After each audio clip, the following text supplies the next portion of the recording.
एक समय था जब भारत के ज्यादातर राजा समुद्र से डरते थे, लेकिन एक राजा था जिसने समुद्र को देखा और समझ लिया भविष्य, और उसी एक फैसले ने भारत को गुलाम होने से बचाया।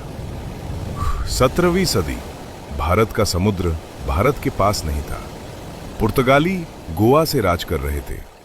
भारतीय जहाजों को उन्हीं से इजाजत लेनी पड़ती थी। अंग्रेज मुंबई में पैर जमा रहे थे।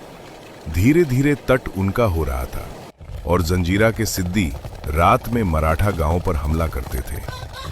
और बाकी भारतीय राजा, उन्होंने समुद्र की तरफ देखा ही नहीं, जैसे वो उनका था ही नहीं। लेकिन एक राजा था जो बाकी सबसे अलग सोच रहा था।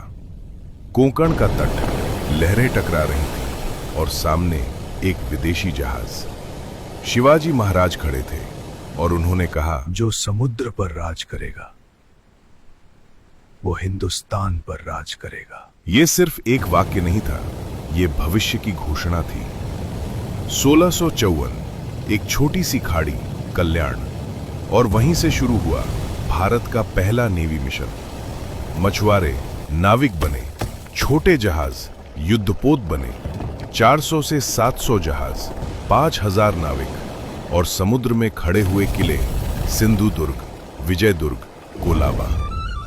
शिवाजी महाराज ने समुद्र में वही किया जो उन्होंने जमीन पर किया था, गुरिल्ला युद्ध। छोटे तेज जहाज, अचानक हमला और गायब। इतना असर हुआ कि पुर्तगालियों को भी दोस्ती का प्रस्ताव भेजना पड़ा। आज भारतीय नेवी की वर्दी पर शिवाजी महाराज की मुहर है।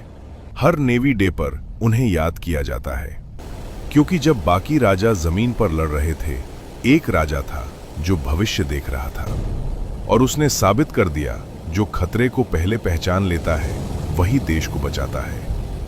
अगर आपको भी लगता है कि भारत का असली इतिहास जानना जरूरी है, तो कमेंट में लिखो, जय शिवाजी महाराज।